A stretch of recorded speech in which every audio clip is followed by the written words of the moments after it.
You're listening to STMK Radio 100.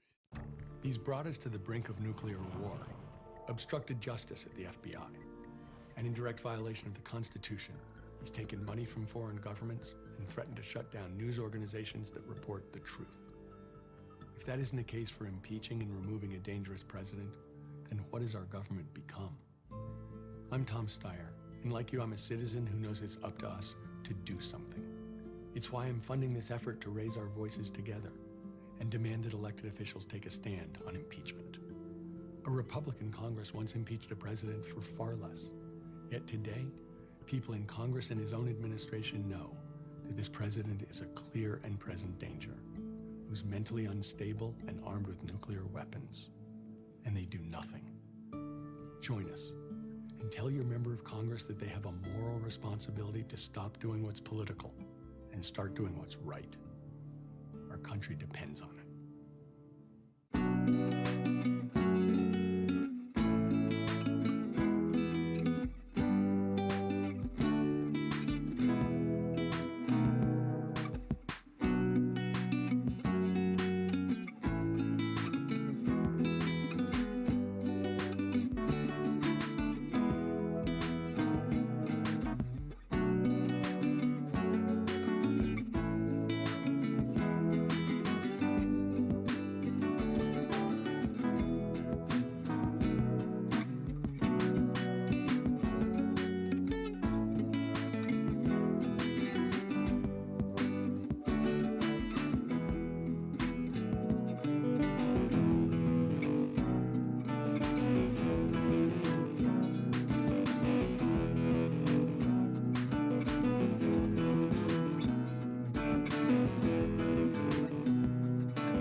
Progress never stops, and neither do you.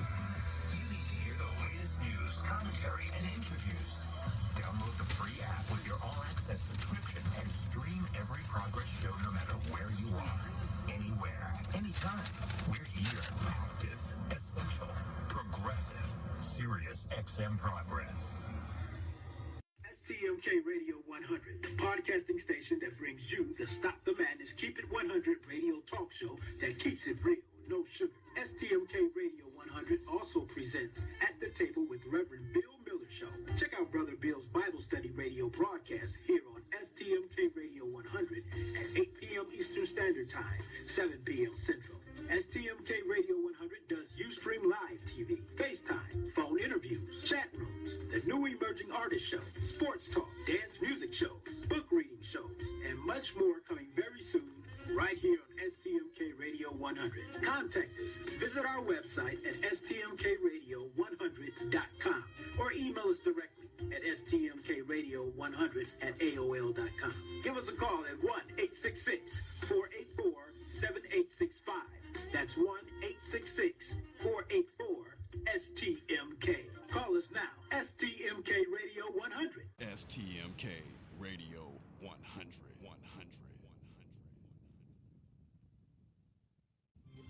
You're listening to Stop the Madness, Keep It 100 with your hosts, Sean L., Let, and Tone the Stone on STMK Radio 100.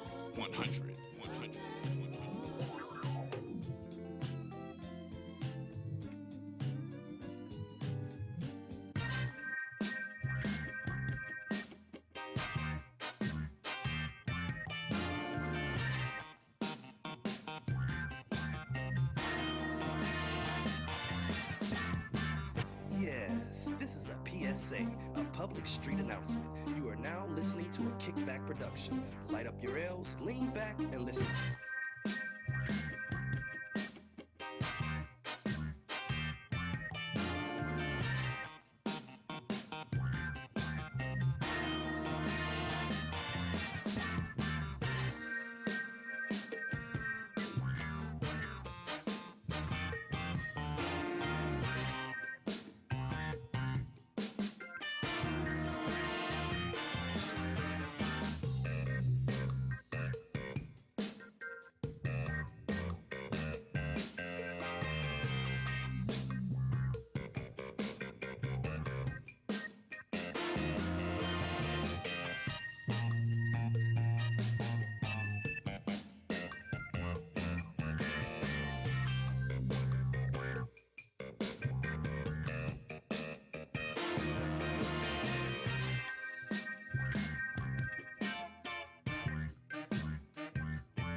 ...2018, 2018. What we're seeing in Virginia, New Jersey, and in states all across this country are large voter turnouts.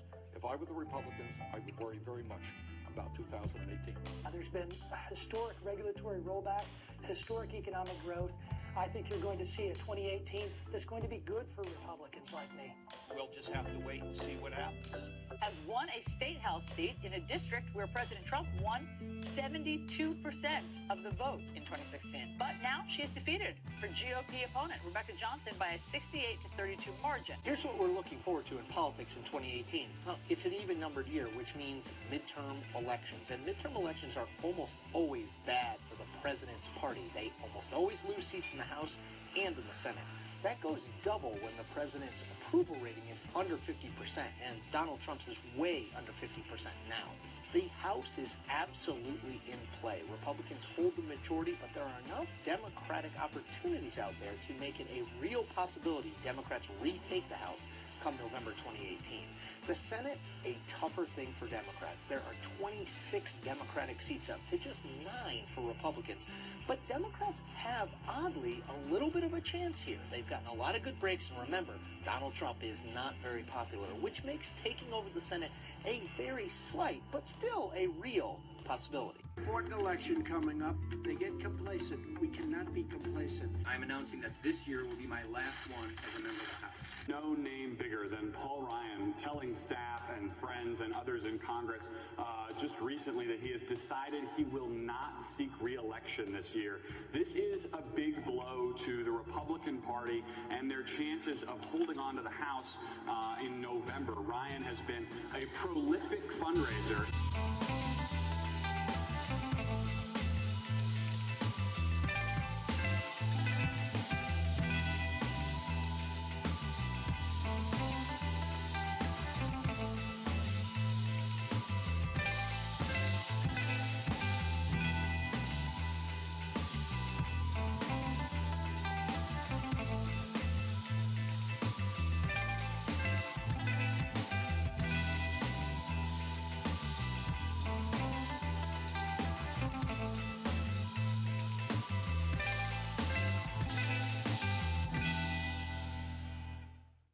Hey, good evening and welcome to Stop the Madness. Keep it 100. Tonight, we're going to sit back and relax for a minute. We want to send some thank you out to the Cleveland Cavaliers. Man, they in the finals for 4 years straight. Sax, man. Can you believe that?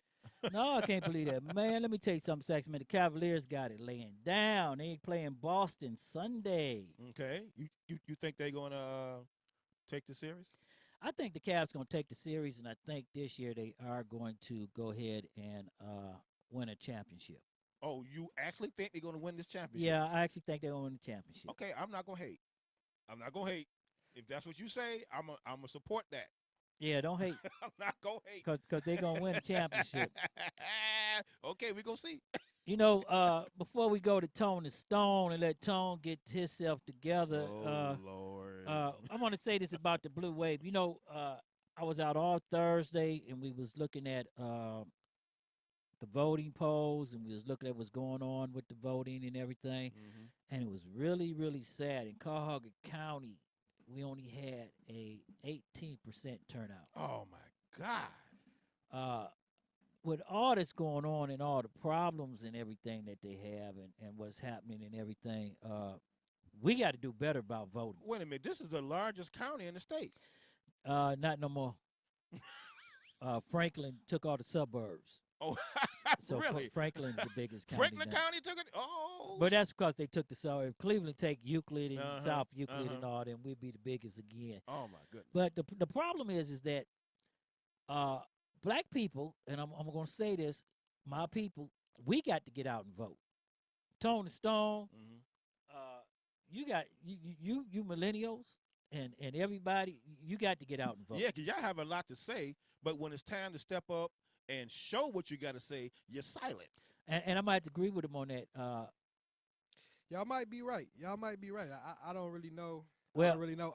You know, in the last few years, the last several years, I say, especially after Obama was elected, and you know, probably around the turn of the century, 2000s, I thought that younger people were getting more acclimated to actually showing up to the polls and voting and participating, and I thought it was getting better and better. I don't know if after the Trump election, people kind of got disillusioned or you know, lost hope or, you know, got discouraged, and maybe it's reversed and now the numbers are starting to decline again. But I agree, you know. Well, it's you know, it's easy to complain. Complaining is a thing now. People love to complain. People love to play victim because the victim gets attention. But so but you know, Saxon, man, I don't even think it's that. I think people right now are discouraged. They're discouraged about voting. They're more they're more in the mindset. Let me say this correctly, because at the polls I talked to some millennials and talked to people.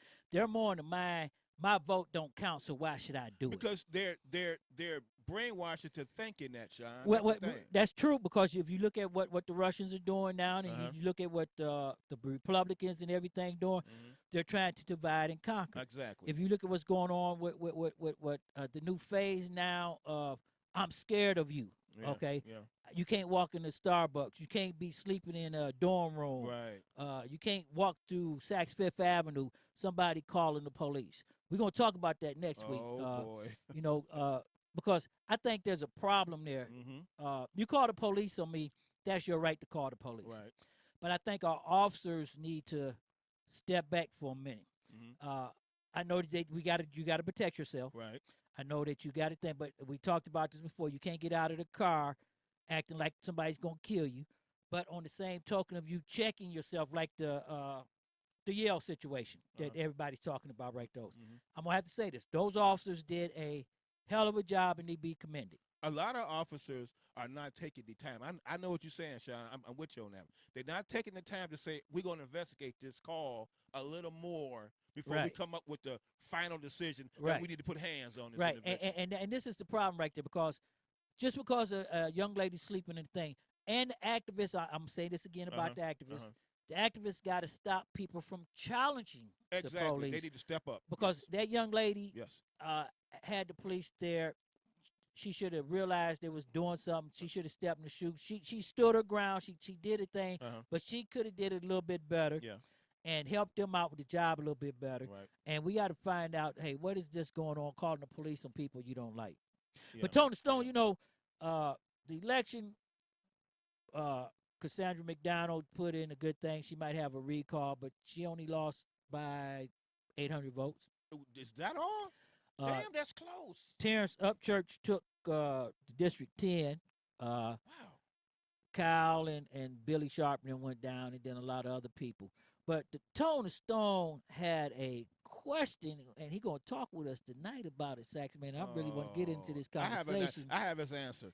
Wear cleaner underwear. That's all I can say. See, you already want to fire the shots on him already. But Tone, gotta hit harder than that. But you know what, Tony Stone? We're gonna let our millennial ask this question for us and go in what's going on. Well, I don't know if it's so much a question, but we'll get into it. You know, thank you, Shine. Thank you, Sax. You're welcome for allowing me to take control take the controls. I'm gonna take y'all on this journey. Something I wish I had last week. Well, you know. Yeah, boy. When you can't be dozing off behind the wheel, man. So I'm kind of glad that you did raise the issue about millennials and not voting and them not having any faith in the system, because that kind of ties in with what I do want to talk about. Okay. And it's, you know, basically, if I was to pose a question to people, the listeners out there, it's who do you take more serious, entertainers or politicians?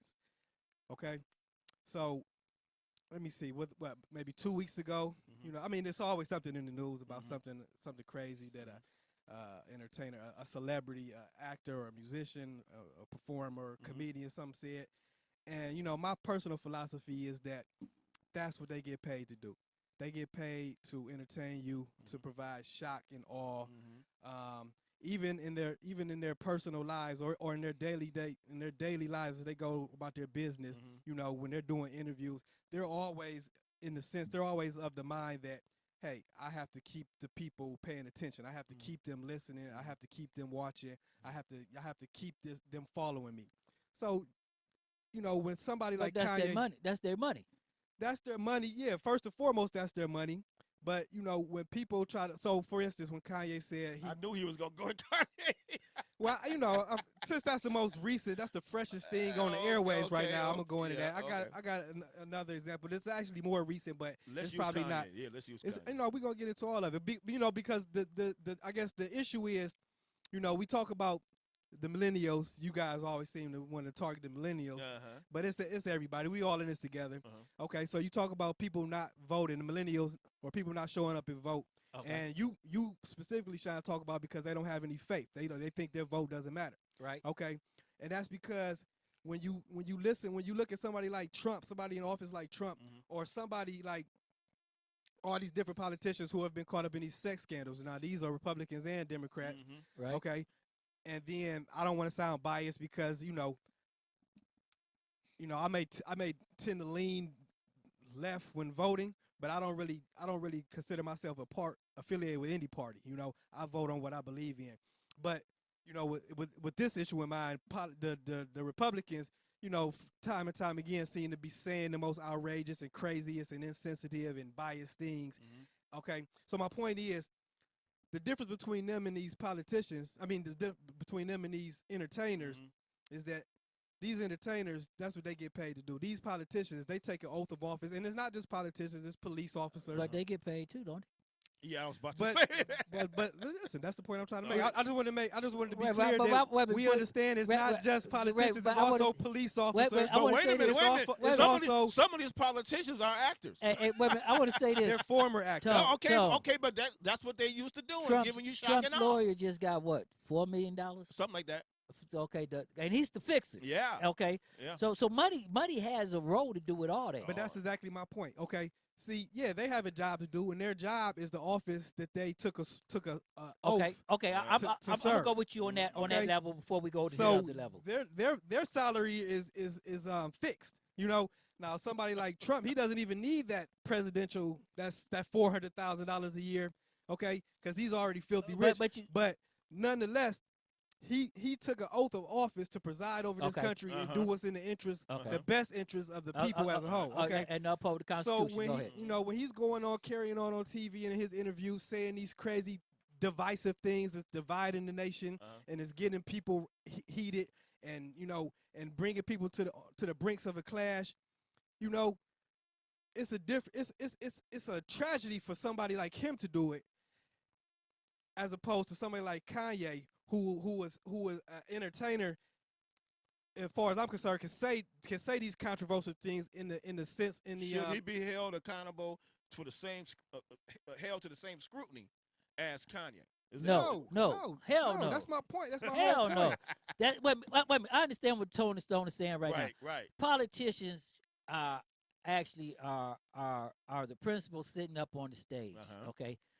Kanye is the kid in the audience. Yeah. Is the joker in the classroom. He's the most popular kid. Yeah. But you have to look at this right here, Tone, and I'm gonna say this: we are in a total new world now. Okay, we in the as they say, what they say that with Trump now, when he lying, I forgot what I forget the name, but lying is just a thing we do now. Okay. And Trump thinks he's still on The Apprentice. Yeah. So he's right there with Kanye, okay? He's thinking in his mind, I'm an entertainer. Well, see, okay, but this is the problem. D.L. Hughley said it best. Trump, whenever you see Trump use a black person as a spokesperson or bring out that a hands around a black person, that black person is that backdrop to him. Right. Well, that's all that is. It's just for show. It's just like that backdrop behind you. Yeah, because this is my banner. In a sense, they're operating on the same principle as the entertainer. They want to get their following. They want to cater to a certain following. Well, see, that's Trump because Trump tweets. Well, see, and that's the issue. That's the problem when it comes to. I mean, politics and human nature is what it is. People, there's always going to be at least two sides to an issue. But somebody in office is not supposed to represent any particular side. They're supposed to represent what's in the best interest of everybody. The people. Now to kind of tie this, now where I'm getting with all this, Sean. Go ahead. And Sachs, is that you said that the millennials aren't voting because they don't think their vote counts. Well, when they look at somebody like Trump, and when they look at somebody time and time again, the people in office, and throughout the history, let's just say the history of our nation, we're still going to war all the time, okay? Okay. We're still going to war all the time. People are still, the poor people are still as poor as ever, and rich people are getting richer and richer, okay?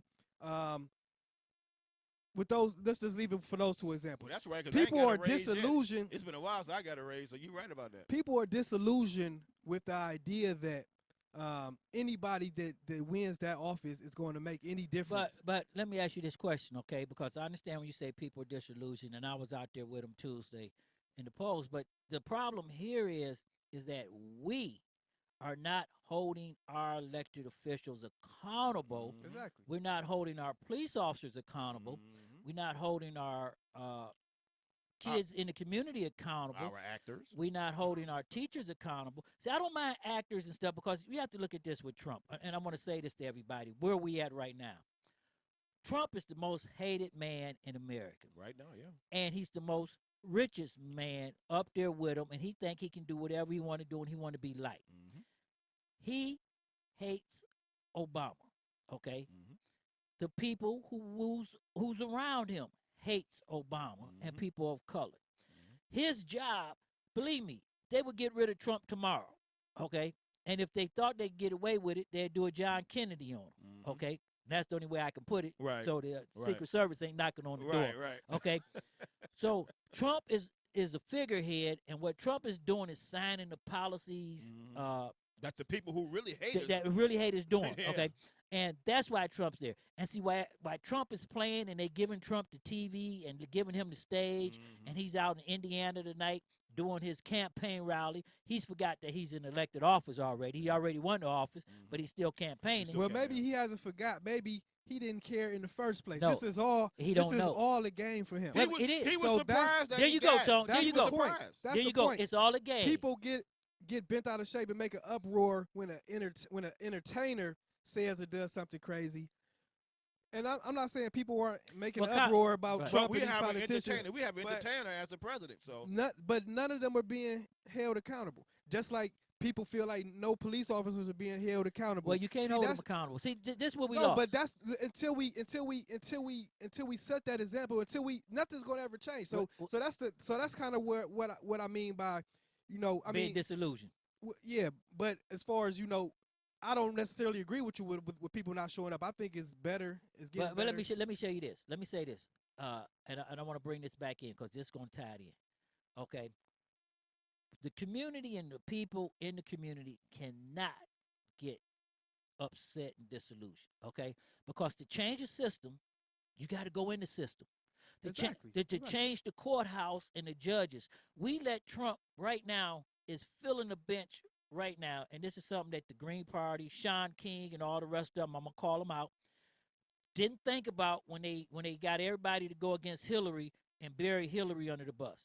Hillary was not the best candidate, but she allowed you to have a spot at the table, and she would have put judges on the bench that would have looked out for you. Okay, I'm gonna say this. Right.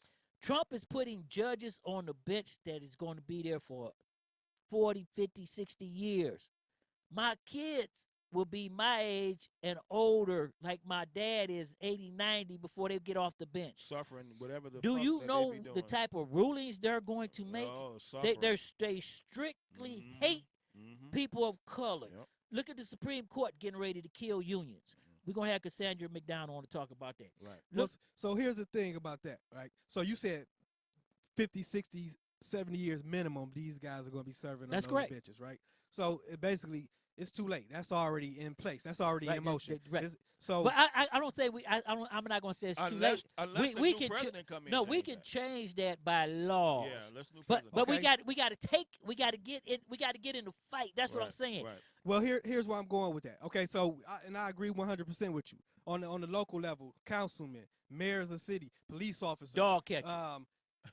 Any type of public service or let me see. I had a list of people who fall under the list of these elected officials. Anyway, so my point is, my point is, like, yeah, people in your own community, you need to be more active. If you're not running for the office, then you need to personally know the people's running for office in your local community. But on those higher levels, when it gets up to the president, stuff like that, no one person. So if Hillary is elected to office or Trump's elected to office, it's going to be the same. It's going to be one side playing against the other. Right, but no one person should have that much responsibility or that much. I won't even say power, because I know they don't have the power to just pull strings and do what they want to do. But when Trump can sign an executive order and get some type of initiative in motion that caters to one side or one agenda, no one person should have that ability on that high of a level. But see, Obama did that. See, it doesn't matter. I'm saying no one person. Right. It doesn't matter. Obama, Hillary, Trump, Clinton. This is the problem nobody with that. should have that. No one person should have that. But this is the problem with that, Tone, and I agree with what you're saying, and we've been talking about this over and over. Each branch of government has the same power. Okay, your congressman, Marshall Fudge, or congresswoman, or senator, Sherrod Brown, they have the same authority and everything as the president. The president's job is like a CEO position, okay? Trump just not doing it right. But the president's job is to run the government and do everything. Congress' job is to do the laws. The problem we having right now is that we're not voting to put people in office to look out for us. And it starts at home, okay? Let me say this right here for everybody. It starts at home. It starts in your backyard. It starts with your mayor and your people you send downstate, because that's what's going to affect you the most and first. The laws that's in the state of Ohio, California, whatever, that's the person you're supposed to be looking at. Like the millennials. If Grandpa ain't doing his job, put Grandpa out of office and get Johnny, who just came out of 18 years old, fresh out, know how to do the moonwalk and think like you think, put him in office. Right. Okay? Because he's going to be the one that pushed the agenda forward. You need a good governor and state legislators. Right, but you you gotta know, have them for the you know Ohio. what you know what you gotta really have need. them. I'm gonna tell you what you really need. You really need a person that can sit down and talk like a millennial, because I seen it in my lifetime. Okay, but you need a person that can sit down, talk the language that you talk, that can inspire the next person next to that's sitting there listening to him to get up to do something.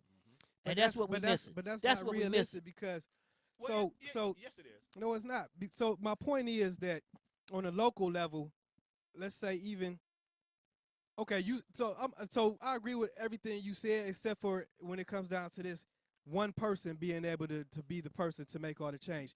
No, you can't put that much responsibility or that much pressure on any human being. Okay, first of all, one person is never going to be able to do this job right and satisfy Well, that's everybody. why he has advisors. Okay? He has advisors. But I'm not talking about an elected person. I'm not talking about an elected person. I'm talking about a person that expired. Gandhi expired in his time. Martin Luther King expired in his time. John F. Kennedy. I'm talking about somebody that can get our kids to understand that they cannot sit back and wait for me, the grandpa, to save their future. They got to get up and do it. That's supposed to be common sense. So but I mean, I don't know if somebody's thinking like that, then they may be hopeless. They may be helpless. See, there you go. There you go. The millennial, and I'm surprised Sachs didn't jump on that one. You know, I was. That's why I laughed. No, Sachs, you should have got him on that one. It don't got nothing to do with being a millennial because there's people in every generation like that. Remember last week you should have jumped on. I know because he was all on me last week. And I'm gonna give him a break. See, Tone, this is where I know where you're going, and this is where I want to go back to. I want to go back here for a minute. Kanye and you got a lot of people who are entertainers. Okay, our entertainers say things and do things because they want to be in the magazines. They want to get the press. They want everybody looking at them. Or like Kanye, just off your meds. Right. Well, I don't think Kanye. He's not off his meds. It goes back to. I think he was. It goes back to what he was. He said he was. It goes back to what we do. He's trying to market himself like Trump. He wants to lead. Right. Trump want to be the lead on every news channel and every press lead every day.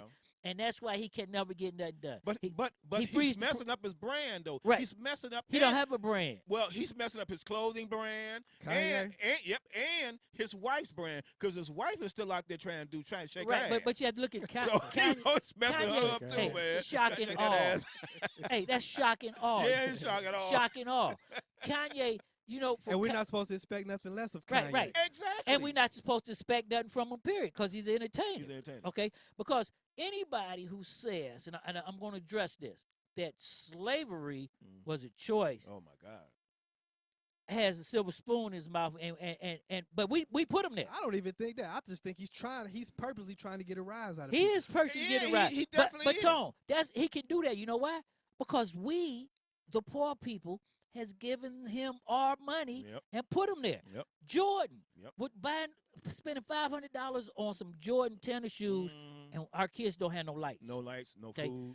Our kids going to jail in our schools we're more worried about who's sitting next to our kids in school, segregation, instead of what our kids are learning in school. Too busy trying to get likes on Facebook instead of likes doing on your Facebook. Own goddamn So, schoolwork. but social media, it works two ways, okay? And I'm gonna say this: social media is good for people that has no way to get out to people.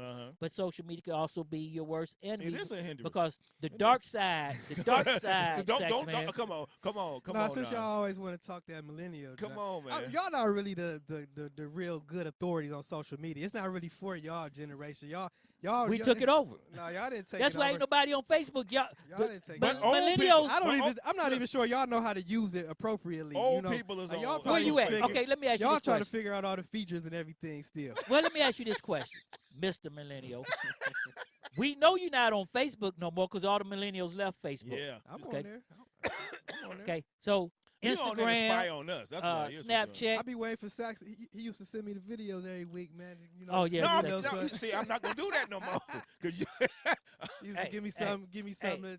I wouldn't accept. I wouldn't accept any. I it. wouldn't accept any videos, anything from anybody on social media right now. You might be getting your no knock man's might be coming knocking on your door. You know what I'm saying? So I'm kind of back off on that. But Tony, that's the only feeture Sax knew how to use. Send the videos. Send the videos. Send the videos. But you know, Tony, I want to say this about social media.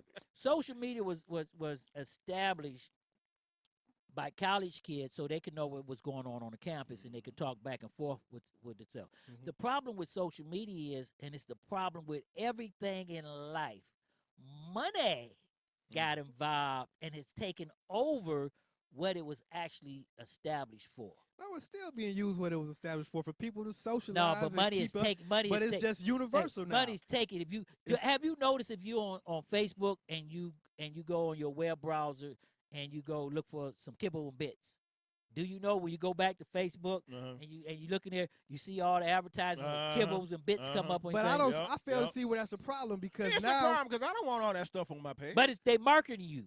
Yeah, but you don't have to buy, and you can use all these advertisements as comparison models to find the best deals if you do have a dog and you are. But if you don't want it, if you don't want, they advertise. But first of all, second of all, you can also use it for your own monetary purposes, your own financial purposes. But let me ask you this question: if I'm on Facebook pushing my business, yeah, okay. But so, if I'm not, if I'm just a regular guy sitting on Facebook, I don't want all that crap but popping up on wait a me. minute, if you're a regular guy, let me ask you this question, Tom. So, what is the difference between a politician, actor?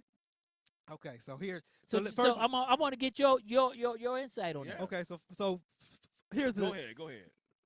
To start off, to answer your question, okay, I'm gonna give you the definition of it. We're gonna lump actors and musicians, performers, all them as say. one. It's a reality stars, everybody. Reality stars in the category of entertainers. Right? Okay, right. So dictionary.com says an entertainer is a person such as a singer, dancer, or comedian whose job it is to entertain others. So in other words, their profession is entertaining you. Okay. As opposed to a politician, okay, and I just got the definition of politician, but it goes on to include,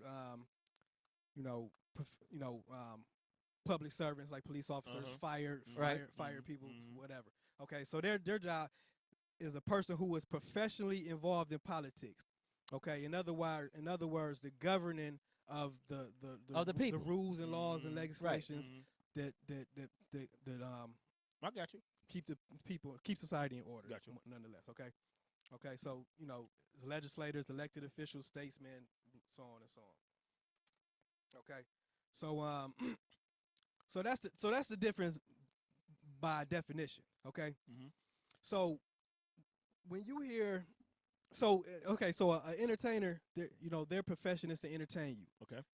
And in their mind, entertaining you might be saying something crazy, something stupid controversial, right. just to get a conversation started. But do you know why politicians hang with entertainers? Because for votes, so they can. Because they can get entertainers go with masses. Think about this: Trump is in Indiana right now, and he got maybe 3,000 people in his little rally campaign style. Now, I'm going to ask everybody: think about this. What if George Clinton came to that same stadium? He would sell out that stadium Friday, Bill Clinton, Saturday, George Clinton. George Clinton. Okay. Parliament people. Oh, I forgot. Yeah, I know who George He's a Clinton. millennial. He don't know I'm just nobody. making sure. I'm He just, don't know I'm just trying to be Fuck. certain if you still talking politics or you mothership. talking entertainment now. You gonna get on the mothership. Wait a minute, you know what the problem with you is, Tone? You don't know nothing about music, good music. He don't know the I past. listen to George Clinton. Okay, so He don't know the so past. when I said the master of funk, You didn't say that. I said George Clinton. You It said should've George clicked. Clinton. No, but I was confused whether or not You are confused. whether or not you were talking about politics. Bill still, Clinton Bill or George Clinton. Clinton? Hey, because truth of the matter is, Bill Clinton would probably sell out a stadium faster than now, Trump as wait, well. Now, millennial, Yeah. young man, let me go back. Yeah. We're going to go back in the time. 1978, when the mothership dropped down on people's head and the lights And were if going. if you want to point the finger at these millennials for all these drugs they're using today, George Clinton and the Funkadelics and the Parliament, they might be the ones who originated this drug fueled craze. We're going to go back further for that. They might be the we know originators where of this the drug opiates epidemic. come from. We know where the opiates come from. Jimi Hendrix in there I brought bet you the the opiates. first time you got high sacks, you was listening to George Clinton. No, I was listening But to Marvin Gaye. as I was saying as I was saying, since you didn't know who I was talking about, you thought I was talking about a space star. Anyway, George Clinton is going to bring 200,000 people, okay, versus 5,000 people. That's why politicians run up on the entertainers and the masses, because when Kanye said slavery was a choice, that went around, especially when a black person said it, okay? That went around so quick. Guess what? By the time Kanye got downstairs, what's that place in Square One in Times Square? Times Square. 3,000 to 2 million people had already heard his comment. It was playing over and over on TV. Do you understand That's exactly what he wanted. Right. And that massive come.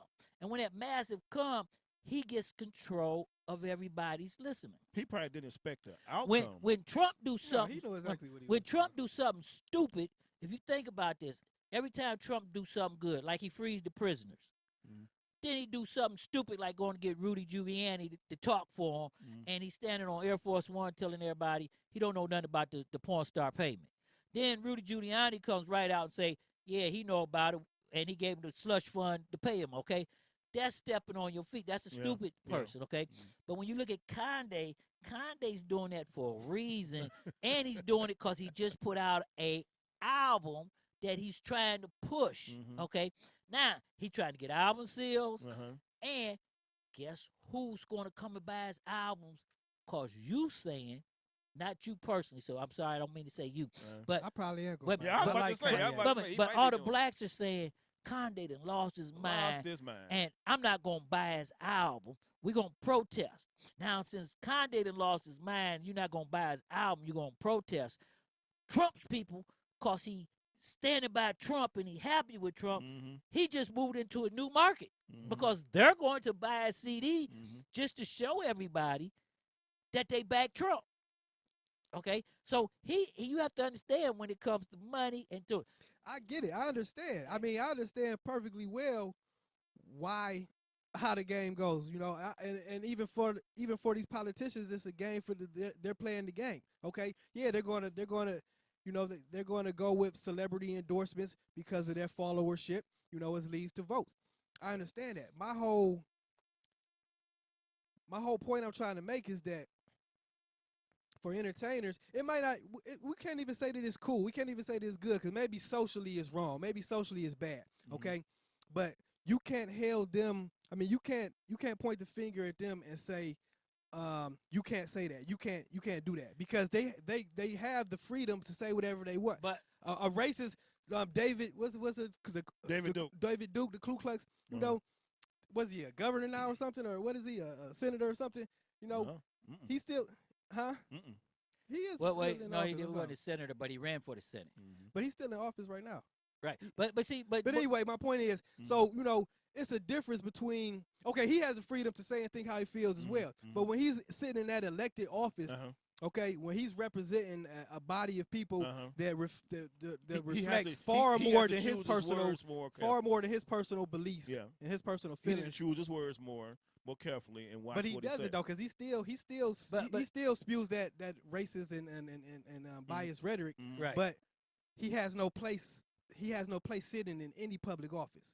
Okay. Okay. Any public office. So to confirm what you're saying, I understand what you're saying. Like, let's use Xavier as an example. You're saying he's a police officer, sworn officer. Even though he's expressing his opinion and his feelings as a police officer, he's not allowed to do that. He shouldn't do that. Right, he shouldn't do that. Elected office. Your elective office. So I understand what you're saying. But Tone, wait a minute, let me jump in for a minute. But on the backside, before we go to the break, on the backside, let me say this. You know why Kanye shouldn't say slavery was a choice? And I'm gonna bring this back I can down. think of a lot of reasons why he shouldn't Well, say no, that. I'm gonna say this because there are a lot of young people who look up to him who does not understand.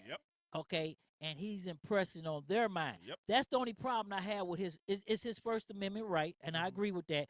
But the problem is our children are already misguided, and now he's taking them down a deeper rabbit hole. Oh yeah. Okay. Well, I agree with you. I mean,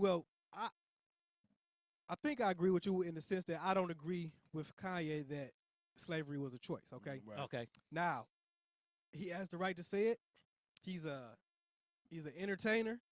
That's what I was saying before. Like, it starts a conversation. So people who disagree with him are going to get to talking. Okay. And maybe, for the youth, for the kids who you think is setting a bad example for, I mean, unless, what if Kanye's saying by saying that slavery was a choice, what if he's trying to send a message to the kids that, hey, you have the right, you have the choice not to ever let anybody oppress you. And that's the message he's trying to send. Well, you have the right to fight back and stand up and don't ever let anybody oppress you. He had two messages. messages. He had two messages. And if that's what he's trying to say, then but see, what's wrong with that? It was the way he put it out. It was the way he presented his point.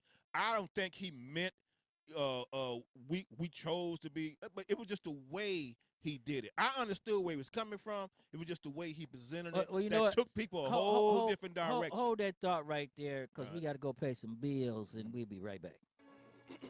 Which often comes up.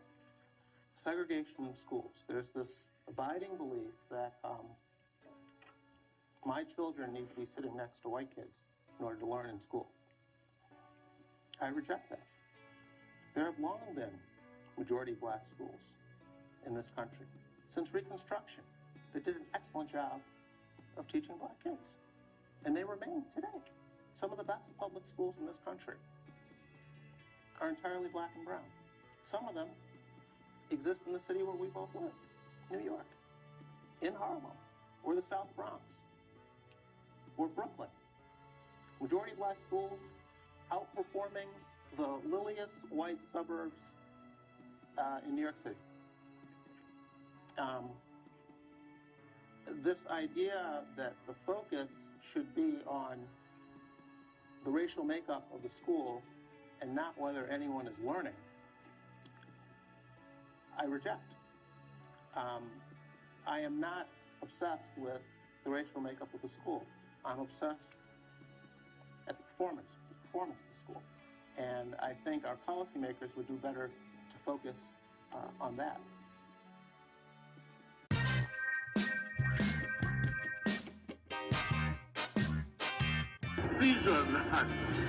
These are not political criminals. These are people going around stealing Coca-Cola. People getting shot in the back of the head over a piece of pound cake. And then we all run out and we're outraged. Oh, the cops shouldn't have shot him. What the hell was he doing with the pound cake in his hand? It's standing on the corner. It can't speak English. It doesn't want to speak English. I can't even talk the way these people talk. Why you ain't where you is, go wild back. I don't know who these people are. And I blamed the kid until I heard the mother talk. And then I heard the father talk. This is all in the house. Everybody knows it's important to speak English, except these knuckleheads. You can't land a plane with why you ain't where you can't be a doctor with that kind of crap coming out of your mouth. Why can't you hit the streets?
6:31 Mountain Time in Roswell, New Mexico. And you're listening to Night Call. From New York City, I'm Emily Yoshida. And from Los Angeles, I am Tess Lynch. It's Molly Lambert. And this is Night Call, a weekly podcast to keep you company during those strange days and lonely nights. Some of you may know us from our previous podcast that we did at Grantland, RIP. Listen to Night Call every Monday on Apple Podcasts or wherever you get your favorite shows. CIA nominee. I'm Ed Donahue with an AP News Minute. Before the Senate Intelligence Committee is President Trump's nominee to run the CIA, Gina Haspel. I welcome the opportunity to introduce myself to the American people for the first time. It is a new experience for me as I spent over 30 years undercover and in the shadows. There are protesters there. Haspel is vowing that she would not restart a detention and harsh interrogation program like the one used after 9/11 if she is confirmed to lead the CIA. A former top official in George W. Bush's administration, Elliot Abrams, says President Trump's decision to leave the Iran nuclear deal bodes well for the future talks with North Korea. President Trump says 3 Americans detained in North Korea for more than a year are on their way back to the U.S. with Secretary of State Mike Pompeo. The president has been hinting about their imminent release. He says he'll greet them when they arrive at Andrews Air Force Base. I'm Ed Donahue. This is a MrTrakky production.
This is Tassie Hawthorne from sunny California, and I listen to STMK Radio 100. Stop the madness.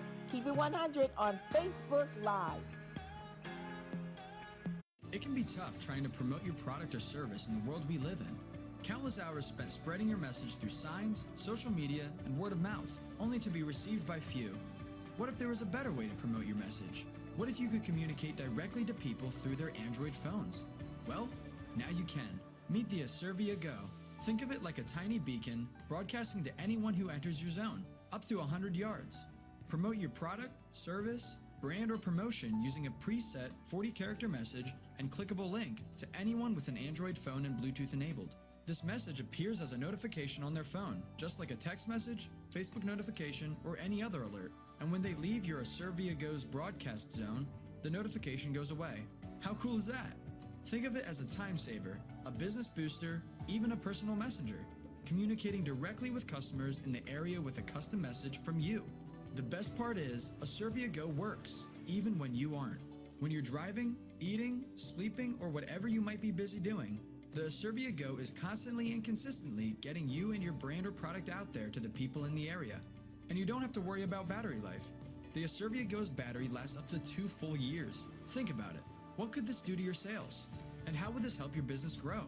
Considering that Android makes up about 60% of the marketplace, and most people have their Bluetooth enabled, how many people do you think will receive a notification when they come within 100 yards of you each day? How about using multiple units to carry one with you or your spouse? Or having a stationary unit for your storefronts? Maybe a few extras to give to your employees? Acervia Go changes the game for you and your business. So how much are these little wonders? Glad you asked. Right now, Acervia is making their Acervia Go units available to the public with an introductory offer. 50% off. This is a limited time offer and your monthly pricing will be locked in at that rate. One unit, usually $49 a month, is now $25 a month. 3 units, usually $99 a month, is now as low as $49 a month. And 8 units, usually $199 a month, for you is only $99 a month. So, lock in your pricing now. How do you get these amazing Acervia Go units? Easy. Visit us online today at www.acervia.com/universal ads. That's www.asirvia.com/universal ads.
You're listening to STMK Radio 100. You've been tuned in to Stop the Madness, keeping it 100 on STMK Radio 100. And now back to your host one more time, Sean L., Let, and Tone the Stump. So here's what we know.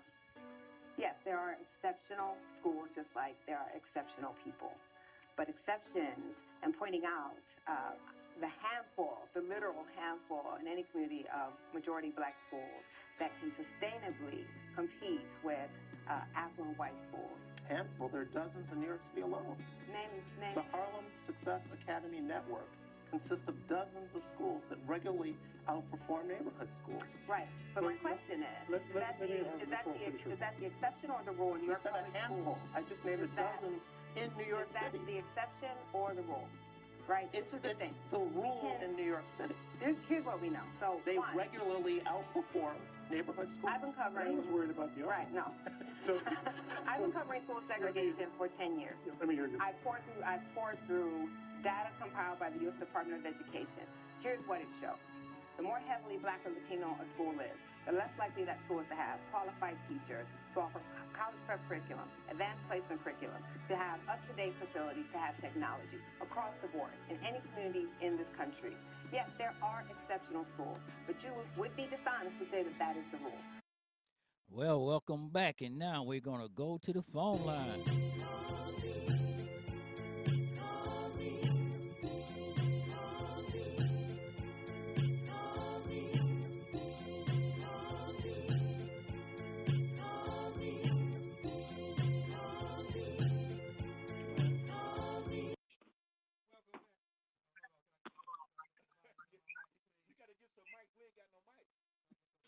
There you go. Yeah, there you go. Caller, welcome right there with us to Stop the Madness. Keep it 100. You on the air with us? Yes, I am. How you doing today? I'm doing good. How you doing today? We doing all right. There we go. There we go. We doing good. Hey, what you got to tell us about Kanye saying that slavery? I got him right now. He's silly that Kanye. It's Kanye, man. I'm gonna give him a little break. I'm not gonna expose him like that. Kanye. Hey, caller. Hey, how you doing?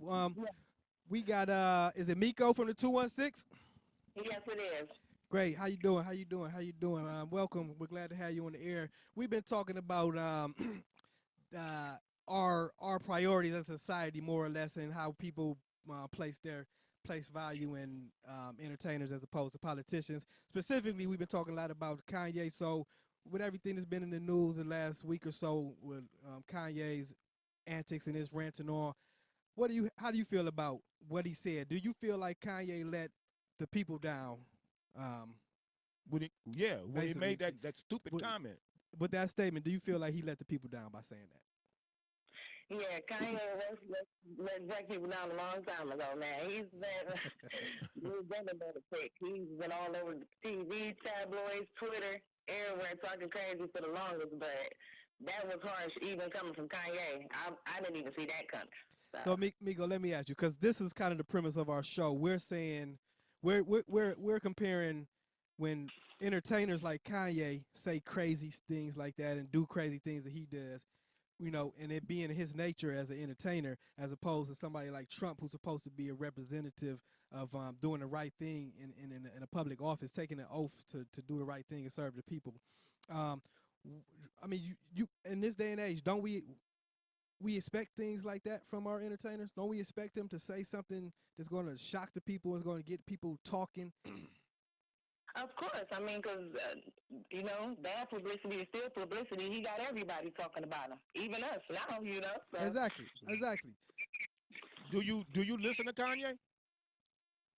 I have. I mean, I haven't in a while because he's just, not my type of rapper anymore, but he had a couple of jams, but I don't know if he's gonna ever come back from this.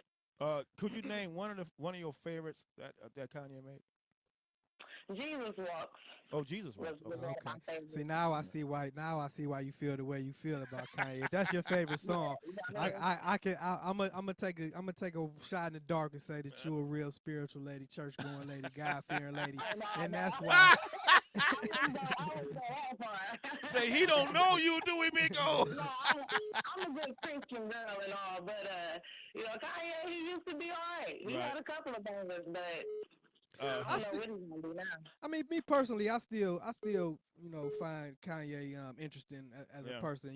And when what he said, we were talking about it earlier. I don't necessarily agree with it, but I expect things like that from Kanye, and I expect that from entertainers, period. Right. So let me ask you this, Miko, what was the most hurting you said it was hurting. You said you don't think he'll ever come back. It was hurtful. What was the most hurtful thing about what he said? Or what hurt you the most about what he said? Well, I mean, personally, Kanye West is an idiot, so it wouldn't hurt me personally, but I think what's going to hurt his career is that black people, as a whole, the slavery thing is sensitive 400 years ago. It's going to be sensitive 400 years from now. And when other black people try to downplay it, it just makes you look terrible. And Kanye, it's going to be hard to come back from that. So, Miko, you think we could call you again at another topic, like another show maybe, and have you come on? You sound like you know what you're talking about. What's up? Sure. I mean, I'm always available. You always available? Do you have a job? Do you have a job? I gotta bust you up. I'm sorry. Sax don't know no boundaries, Migo. I'm looking at him right now, and I'm just noticing that he stole my red cover from my mic. I had to get him. All right, Miko, thanks for your call. We appreciate it. Please feel free to join us anytime. And if you want to come and be on the show, just holler at us. Reach out. Yeah. All right. See you, baby. You got my red mic cover, Sax. Hey, man, I had to do something to get you from last week.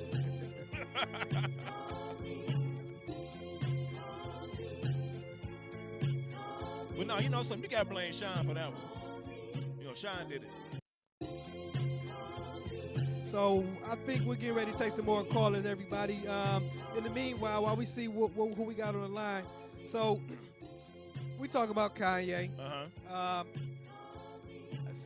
Since y'all keep throwing in millennial jab, y'all probably not familiar with none of the other stuff I want to bring up, like the Childish Gambino "This Is America" video. Are you familiar with that? No, Have you seen the video? I'm not familiar with that you video. Should look at the video. Yeah, because see, I'm not into millennial music, baby. Man, are you into music? I'm into music. I love music is timeless. I love jazz. Music is timeless. I jazz love is timeless. opera. I love classical. Now you're sounding like a biased person. I have to put you. Now I have to lump you into a category. I'm in the classic. With the racists I'm in the classic music because you're sounding biased right now. Listen. You sounding biased. I'm raised in the 60s and 70s. That's what we were raised on. Soft rock, hard rock, R&B. That's what we listened to. Did you back listen then. to Elton John? No, but he was out. He was popular. I know. He was very popular. I heard a few of his songs that was hitting, that was banging back then. Biased, Sax. No, I'm not biased. I'm just saying we was raised on that music, just like you raised on hip hop and violin. I'm raised on music. Stevie Wonder. My mother raised me on we Stevie were Wonder. too. We was now on Stevie me Wonder. Personally, yeah, I was listening to gangster rap. Of course you but was I was raised rap. On Stevie Wonder. Okay, but listen, think about it. Okay, so we got another caller. Since you old guys don't know nothing about this, we gonna see if our other caller. Who we got on the line? Hey, caller, what's your name and where you calling from? Hold on, we gonna patch our caller in. We gonna see what they want to say, and if they want to continue on this subject matter, we gonna see if they up to speed with the caller. Are you there? With the current issues, with the current affairs. That's what happened when you get old, Sax. That ain't what happened when you get old. What happened when you get old is you got to put up with you crazy millennials all the damn time. That's what old people got to put up with. Yeah, you can't remember. You can't remember what happened earlier in the day before you came to the studio. I remember I woke up. I ate a bowl of oatmeal. I had some.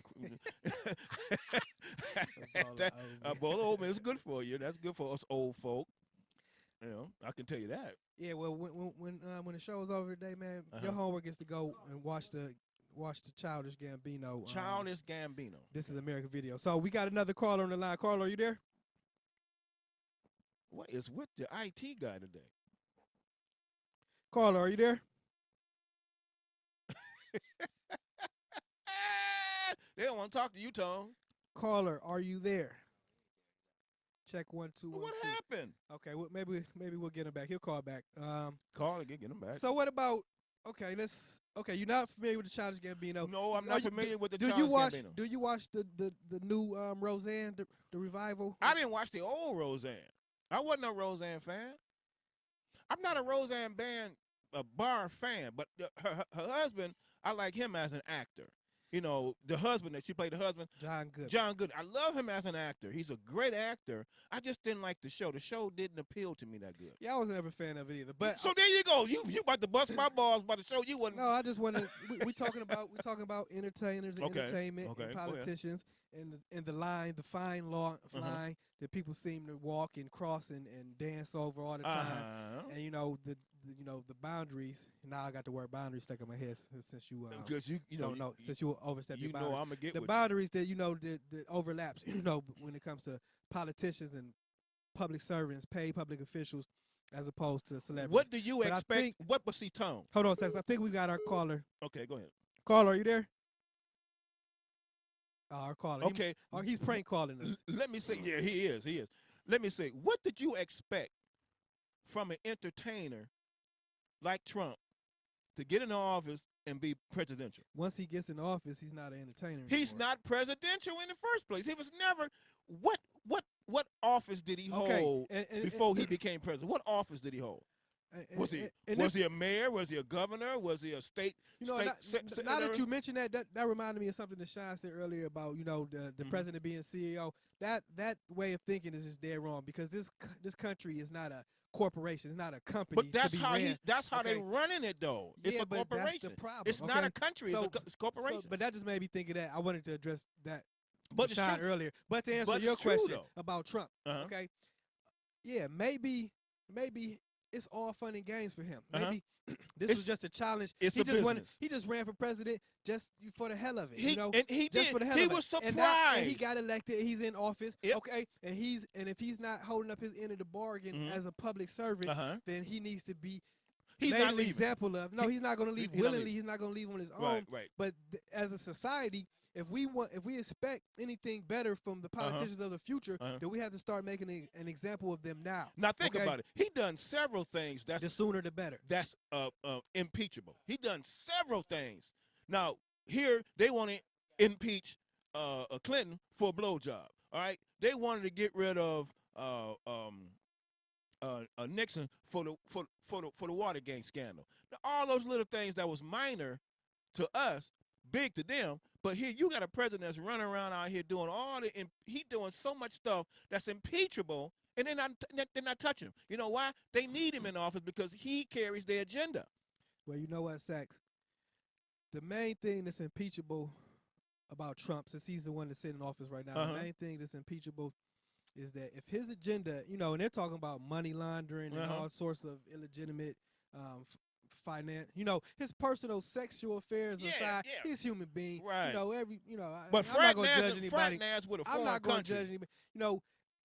He fraternized with that's impeachable. Yeah, man. that's what I'm talking about. See, that is the main impeachable offense. That's the strawberry when on top his agenda and his day-to-day of activities and carrying on in business is not in the better interest of this country. Him having an affair is not necessarily detrimental to this nation, in the well, the same as Clinton getting a blowjob under his desk. Same situation. I mean, it might have been, it's horrible for him as I think we finally got our caller in. All right. It's bad for him as a for him and his wife, but and as far as the presiding over the country goes and doing the presidential job. Right. But we'll get into that. We finally got our caller on the line. Caller, are you finally there? Yeah, I'm here. What's going on, guys? What's going on? Who we got here? This is Economic Mob. Oh, my dude. What's up, Mob Dog? Long time no holler. I thought we had Gigi on the line. What happened? Gigi hung up? Economic Mob, what's going on, man? Long time we ain't heard from you. You been listening to our dialogue? Yeah, you know what? I've been sort of semi-preoccupied, but I've been listening some to the point where y'all touched on some extremely interesting topics. Oh, great. So I'll take it you called in because you wanted to chime in on something we've been talking about. So go ahead. Let's talk about that Kanye West thing. That's what we was talking about. You know what? I'm going to be perfectly honest. When I first seen the news published that Kanye West had actually stated something like that, right away, you know, I kind of went south on it. You know, I wasn't feeling it. But then you know, it sort of challenged us with the question from what perspective he was talking about it from. Okay, he's talking about it from more so of heightened and enlightened aspect where he's embracing the world despite the challenges that we face. But when you said it, slavery was a choice, being honest with you, if you look at the history from a historical perspective and see how slavery actually began, it began with Africans over in Africa trading with Europeans and actually assisting them to establish a stronghold. So it was a choice, but it wasn't a choice ever by the individuals who were enslaved. I was about to say that. How is it a choice for those that's getting shipped over? It's a choice for the sellers, but not. It was a choice for the people who participated in economic life. Exactly. That's what the choice was. Right, So but I think he chose his words very recklessly. I understood his point, but he chose his words recklessly. I think I know what he meant, but the way he said it, nobody's gonna take that. Ain't nobody gonna take that. Hell no. Nobody's gonna take that lightly. So Economic Mob, brother, we've been kind of making we've been talking a lot about Kanye and his statements, you know, a week or two ago, but we've been kind of talking about it in the context of, you know, what else would you expect from an entertainer? Somebody like Kanye, whose whole way of life, his whole business, his whole financial incentive is getting people, you know, to jump on his bandwagon or to pay attention to him, you know, as opposed to politicians who really, they should shun that public spotlight. They should shun all that publicity, and they should be focusing on policy and legislation that's, you know, that's represents that's in the better interest of the people. As a president, like President Trump. President Trump is, to me, he acts like Kanye. But you're supposed to be presidential. You're not an entertainer. You're not an actor. You're not a singer. You're not a ball player. You're supposed to be the president of the United States. Right. So you're supposed to act presidential, but he doesn't. What is your take on that, Economic? Well, everybody never acted presidential where they acted presidential in a manner where it would have benefited our interests, actually end up getting assassinated. So being presidential is being dead in a sense if you look at Abraham Lincoln and JFK. Right. And they didn't really step out there to actually try to do what they was doing. So you can't expect these individuals, man, to build something. They built it based on the misery, the suffering of other individuals, the historical exploitation of other individuals, not only nationally but globally.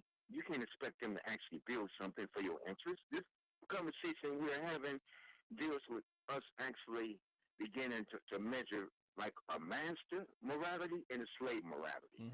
Maybe it's time for us to start thinking more Machiavellian, to the point where self-accountability becomes the priority in which you're responsible for.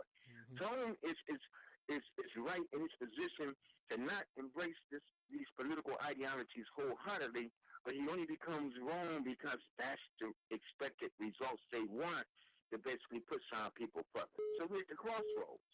And the crossroads call for us to do what? So how you feel about the fact that they're running the country as a business and not as the United States? They're running it as a business, as a corporation.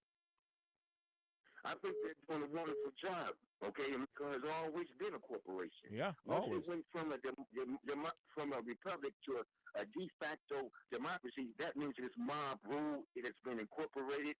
It's up under the Emergency Power Act, and all individuals are actually utilized as an aspect of currency. We have to get it right. See, we're following the same system everybody else follow, and we're expected to actually enjoy the same benefits, and that system was put there to hold you back. Maybe a little bit more brainstorming on how to basically form a negotiable instrument or how to actually establish credit lines or navigate that ring dealing with commercial commerce and admiralty. So how as we as people, as the people, I say the black and brown people, how do we survive in this economic times right now, dealing with the rule that we're under right now, as far as President Bush? I mean Trump. How can we survive as a people? Have a lot of sex. Have a lot of sex. Have a lot of kids. Have a lot of kids. Chew a lot of bubble gum. Have a lot of sex. It's easy. Have a lot of sex. To But- replace that in which you are going to lose based on genetic annihilation. And then basically make moves against you. Chew a lot of bubble gum and just come to the table and engage in dialogue. But economic mob. I like that.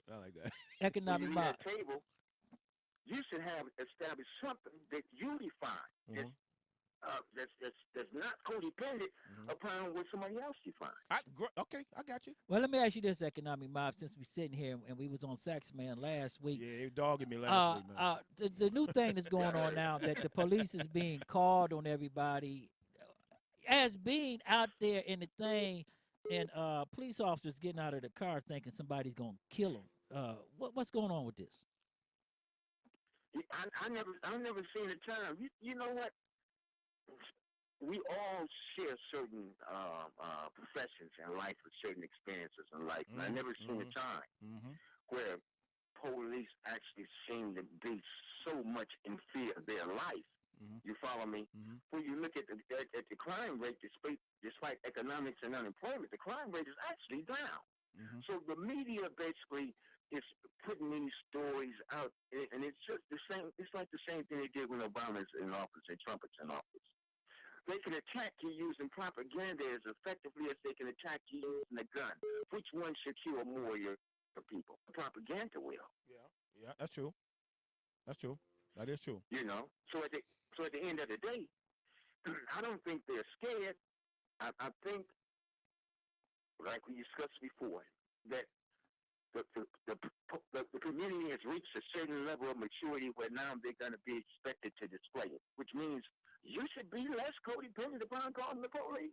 Well, you know, people cry that they hate the police, but the moment their car get broken into or somebody kicking their back door, but Sax Man, see, you go back on that line too, because even though that we cry that we hate the police, we expect to be treated equally and with respect. But when the police come at your request, and they try to handle the situation and it get out of hand because the individual they dare to arrest or stop, resist or give them a hard time, and then they got to fight them to get them under control. But and just because the fight, you don't approve of the way the police officers are handling this guy, because they got to handle him because the guy. Case in point, I'm gonna see this video of this guy had a warrant out. It was a black guy. It was in I think it was Milwaukee or something like that.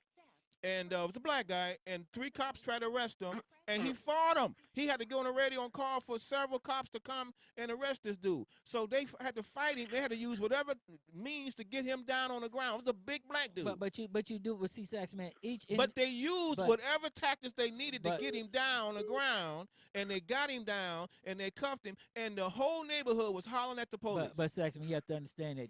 You can't. I was like, wow, how can you win when you dare to do your job? But Saxman, you have to understand one thing. But how can you win? But you have to understand one thing. It is not one individual incident. It's a totality of everything. It's people standing around watching video and STMK offering their Radio 100 and offering their own opinion of the arrest, and they were wrong. But people looking at it, though, Sean, wait, you got viewers watching this video, whether they and wrong, thinking the police were wrong. The police were right. But whether they wrong or right, okay. I keep telling every police officer this, and I go back and say this again and tell you it again.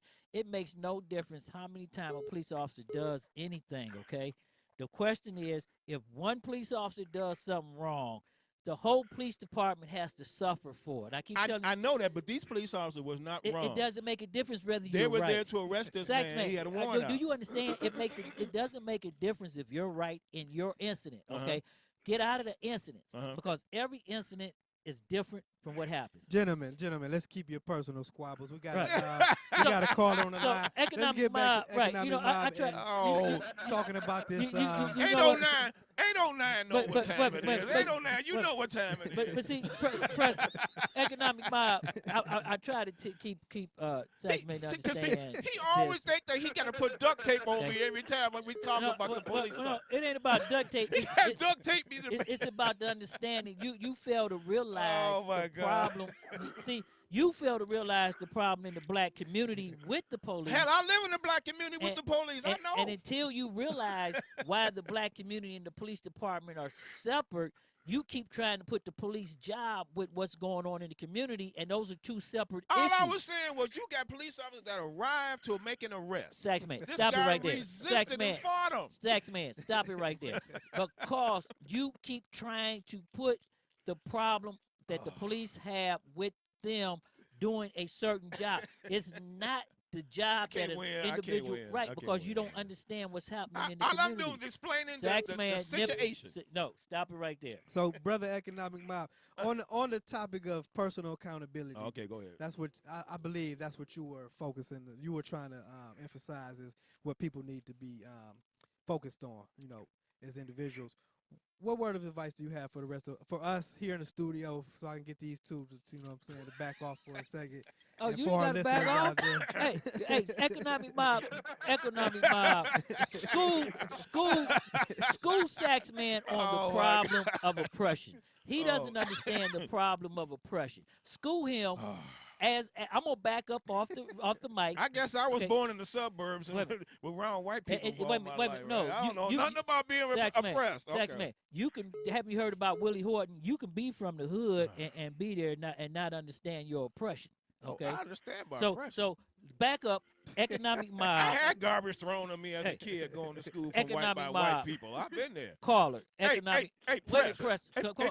Remember, economic. Remember going to elementary school to going up Woodland, going to Anthony Wayne and going walking up Woodland, and then my crazy Italian women was throwing garbage and dishwater on us as we walked past their apartment. We ain't bothered nobody. So I know about oppression. Oh, so school him right there. Hey, you ain't got to school me. I know about oppression. We went through it together. Me and economic went through it together. You know, I'm not going to school. I'm going to say this. He'll tell you. I'm gonna say two things if I can. Yeah, go ahead. Is it okay? Go ahead. I'm going to say, Tone and Stone, you need to call the white police because it seems like a fight about to break out the studio. I'm just going to escort him into the back. I'm going to escort him out back and let him roll around. Right.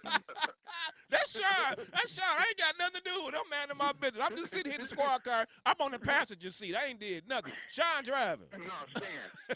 What? I'm sorry, Saxman. The only thing he's saying is this. Take into consideration the calls that come in and the stereotypical practice that are utilized. If you call in an area like Bradenton, the police aren't going to respond to somebody who got a warrant in Bradenton and basically to get engaged in fisticuffs. They're not going to pull their gun on somebody who actually resides in Pepper Pike because those are service-style community versus the urban-style type practices that are utilized in urban areas. I agree. So just based on the tax variables, the services that you get are going to in all actuality reflect the economic and social disadvantages that you're faced with. So to break it down for the laymen that's listening, it's based on your community. That was the breakdown. No, that was still a little bit harsh for some people. You know, because I seen Tone scratch his forehead over there. No, you know wait a minute. You know the problem is the problem right here is this, okay? And we go through this every day. So we're gonna put the problem is that you have to understand that people are treated different. Differently in different communities. No, it is not even different. It is different because you got a white community, white suburbs that they walk up and say, "Hey, how you doing?" No, you get that here too. But the problem is, Saxman, what you fail to realize and what you fail to looking at. Okay, you say I fail. Right. That means that because you're not seeing it. I'm not saying okay. That's why we have Black Lives Matter. That's why the millennials are out against the police. It's because police officers do not treat people of color with respect in the community as they should. I was getting to that. And an incident. To that. Listen, back a little bit, come back. When you look at an incident and see all these videos of black man down on the ground being arrested by a police officer, the guy walks up and kick him in the face. Right, I seen that. Okay, so I don't care how many pies you hand out to the hungry kids.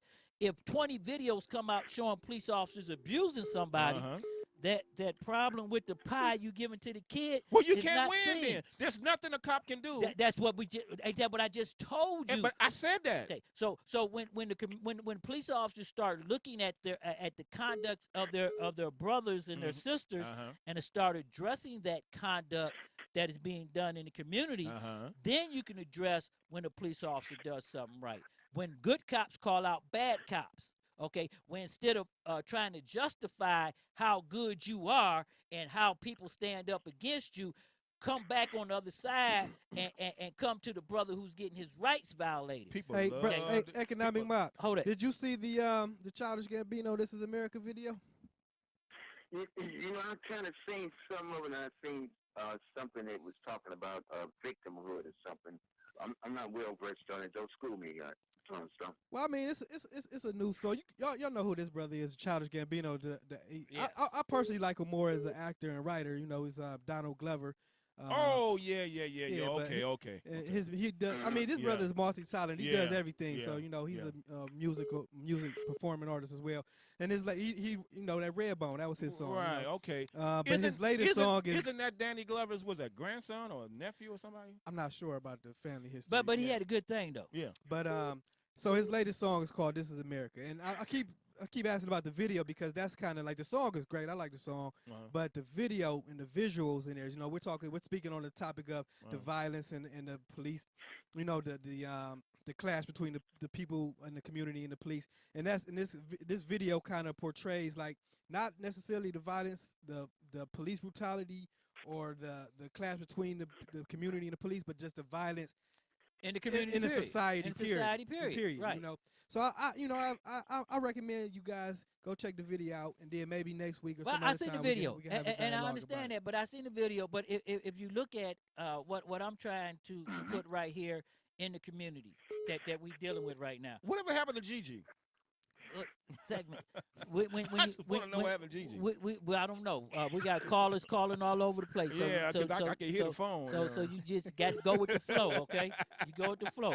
But what I'm saying here is, Economic Time, before we throw you off the air, what I'm trying to get everybody to understand, because this is why our listeners and our and activists and our millennials and everybody. If we're going to talk about good and bad, we got to say it like it is, okay?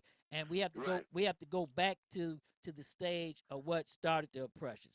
And as I try to let everybody know, police officers been used to violate people's rights and to stop protesters and sit-ins and everything. And it's embedded in law enforcement, okay?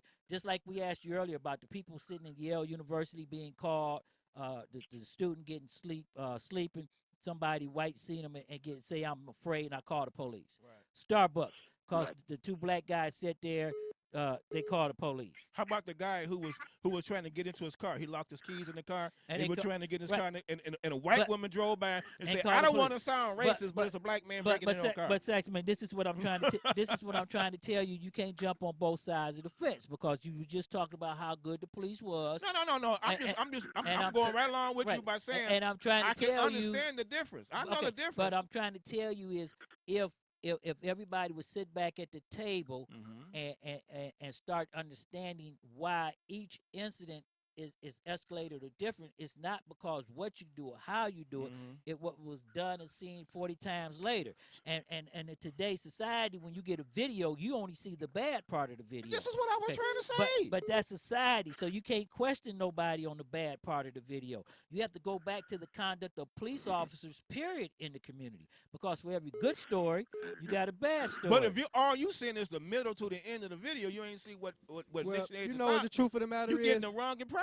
Economic Mob said earlier when we were talking about the entertainers and politicians, he said, you asked him about the country being run as a corporation. He said that's the way it was designed to run. They're doing a great job. Right. And you just said, Shine, that the police this is It's embedded in them because this was what they were designed to do from the beginning of time, from the initiation of the police force. This is what they were meant to do. Okay, so but basically, brother Economic Mob, we're gonna have to get you off the line, man. We, as always, we appreciate your call. Oh, yeah, I'm gonna let you say one last word, I guess. I just want to say, like, what it boils down to is we need to reform everything, you know, and also be take the self accountability. You know, that has to be an utmost priority for every individual. Right. But brother Economic Mob, if you want to leave us with any last words, shortly. You know, I'm gonna say this right here as a listener, and I'll say this, and this goes across the nation and abroad. Anybody who has an opportunity to listen to STMK Radio 100, we're very thankful. The rest of it, I'll take care of it face to face. Hey, Chanel, hit me up with the address down there before y'all get up out of the office and show you something. Okay? And I'm going to bid you wonderful brothers a good night and a great job. All right, 809, you my motherfucker forever. You know that. thanks for calling, man. Anytime. All right, baby. What happened to Gigi? Gigi probably mad at me. This is the second time we didn't play it on the radio. Gigi, that sounds like a little lapdog name. Well, you know, she no lapdog, because she beat the shit out you. Me or you? You, man. She eat you up, man. Spit you out. Will she beat the shit out of you? No, because me and her go back 50 years. Oh, so she ain't well, gonna no, I'm not saying if she will. I'm saying can she? No, because I know martial arts. I know martial arts, so that's not going to happen. No, martial arts. I know martial arts. What you know? Well, I can show you some videos. What you know? Which martial art? Well, I studied under man, which Master discipline? Greg Mayo of the Karate, Northern Wind Kung Fu. Northern Wind Kung Fu. That's right. Okay. What Master Mayo? I hope you're doing better, man. I love you. Get well. I heard you wasn't feeling too well. Master Mayo is one of the top masters in Kung Fu. It taught me since the 70s. After I left my dad, which my dad taught Kung Fu. He taught Goju Wu Kung Fu. Oh, yeah? I learned it from the age of 9 up until I was a teenager, and I left and got into Kung Fu. My dad was mad at me because I left the different arts. I left karate into Kung Fu. Okay. Karate was just the mechanism of karate I didn't get with.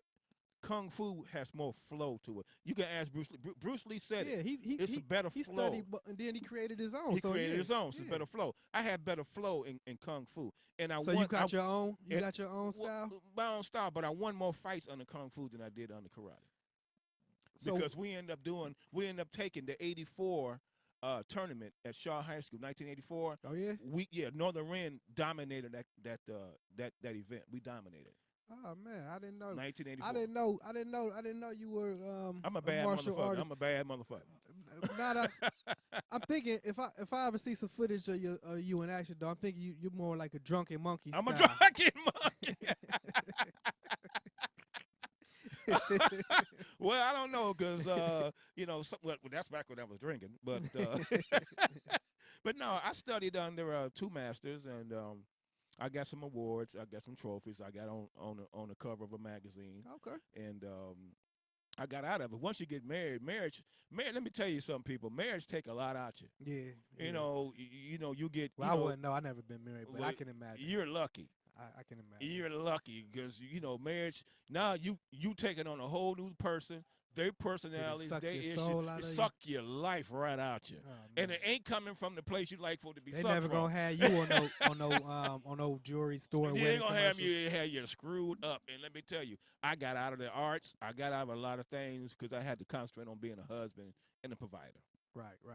Well, right there on that note, we gonna kick back in there right now. All right. Did we ever get Gigi, man? Well, I don't know what's up, Sax, man, because you know what? The phone lines are tied up. But right now, we're going to go into something nice, Tony Stone. On a Free Fall Friday, we're going to talk about our Thursday.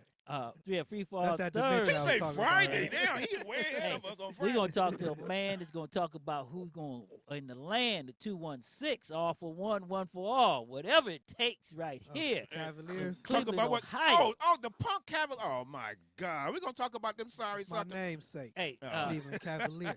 You want to get kicked off the set? No, I want to get kicked off the set. Don't you say nothing about the king. Caller, come on in and tell us who going to take the final.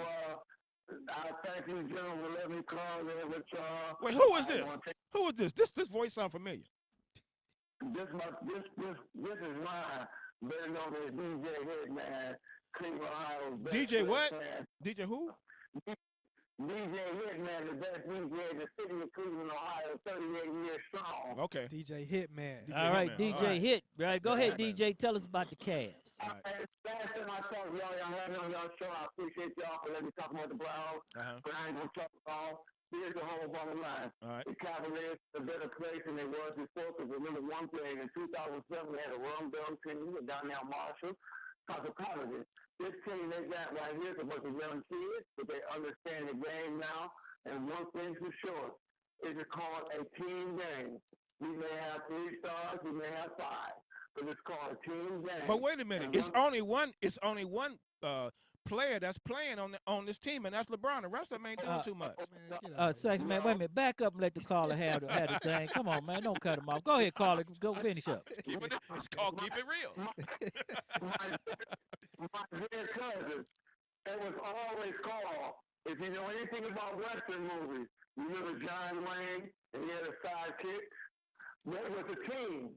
They made John Wayne the best. But John Wayne was the man that led the whole cattle to bring the settlement back together. And that being said, we have a young team. You got to remember, y'all, in 2007, against the San Antonio Spurs, what team did we have? And I didn't take up too much time, but take a look at that team compared to this team that you have now. I will take this bench and this team over 2007. But remember one thing, it's not about LeBron leaving. It's about enjoying the moment, because guess what? We never had a championship until he came back. So let me ask you this: Do you think we're ready for the Warriors? Yeah. That's if the Warriors even make it there. Well, guess what? This is not about them. It's about the Cavaliers doing what they business and handling their East. Well, Tom, I have to agree with you on that one. I have to agree. If they'll make it, we don't know if they're going to make it. Wait a minute, hold on a second, man. You cut them. Go back, caller. Finish it. If they make it, here's the bottom line. The bottom line, because, I play basketball. I play semi-pro. The bottom line, once again, it is not an individual game. It's called a team game. You can take, and one thing, and I'm going to say, Caucasians have a history of basketball. I think 10 white boys don't know how to play basketball, but they can shoot free throws and pass the ball around, hit that jump shot with the bottle. That's how it counts.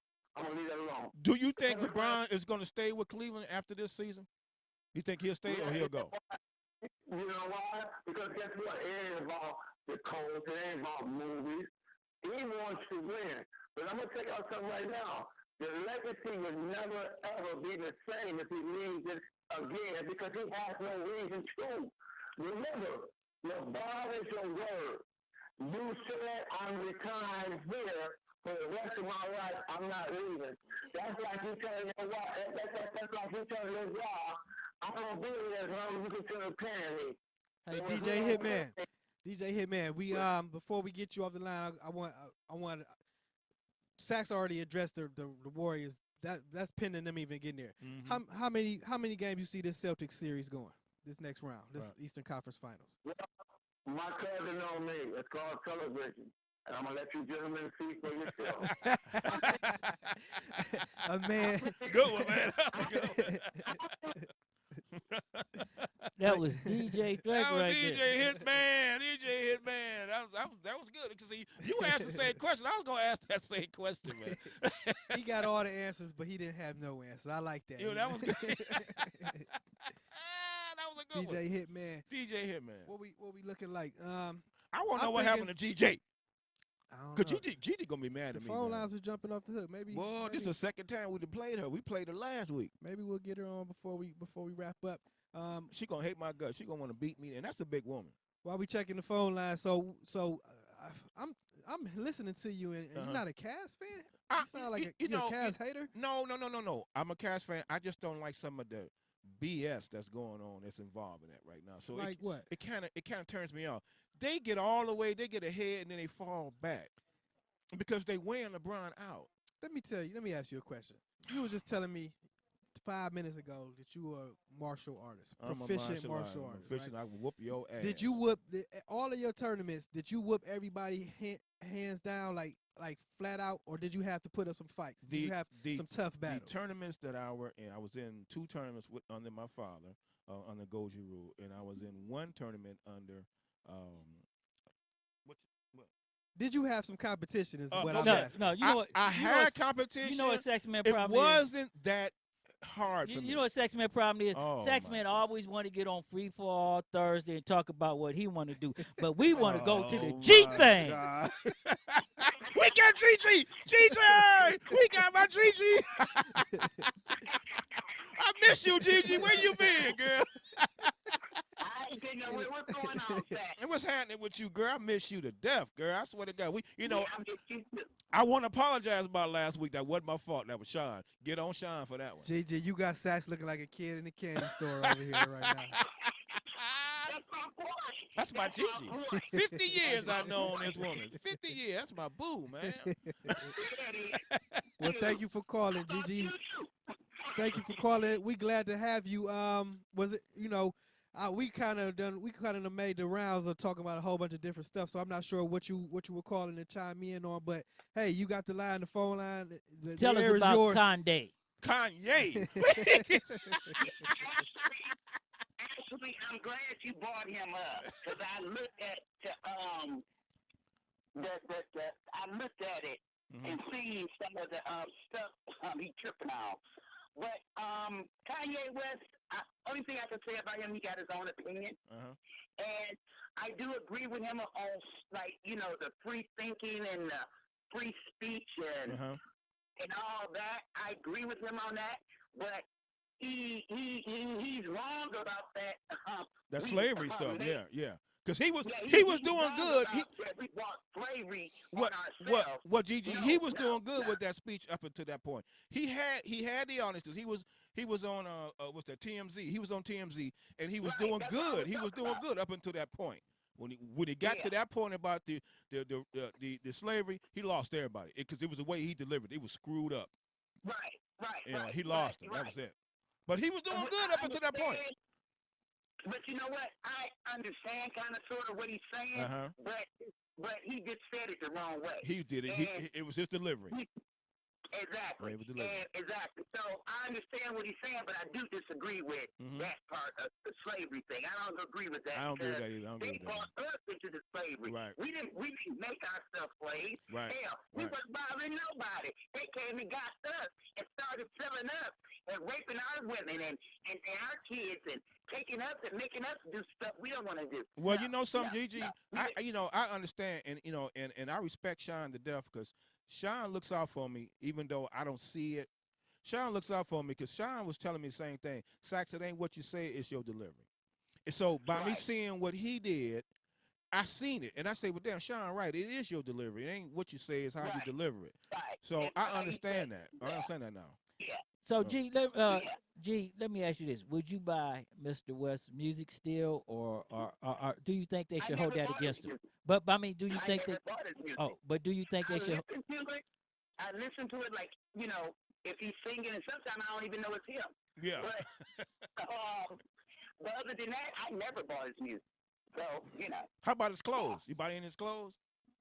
I didn't know he had clothes. I mean, I didn't even know he had clothes. He got overpriced T-shirts. Sax Man got on a pair of Yeezys. I got on a pair of Yeezys. Oh, yeah, Sax Man is lost.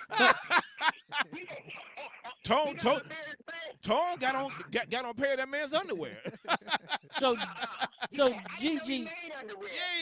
Tone wearing it now. Tone show him. So Gigi. I'm not about to show you my drawers, Hey, man. G, tell us about the G thing. He's silly, man. He's silly, man.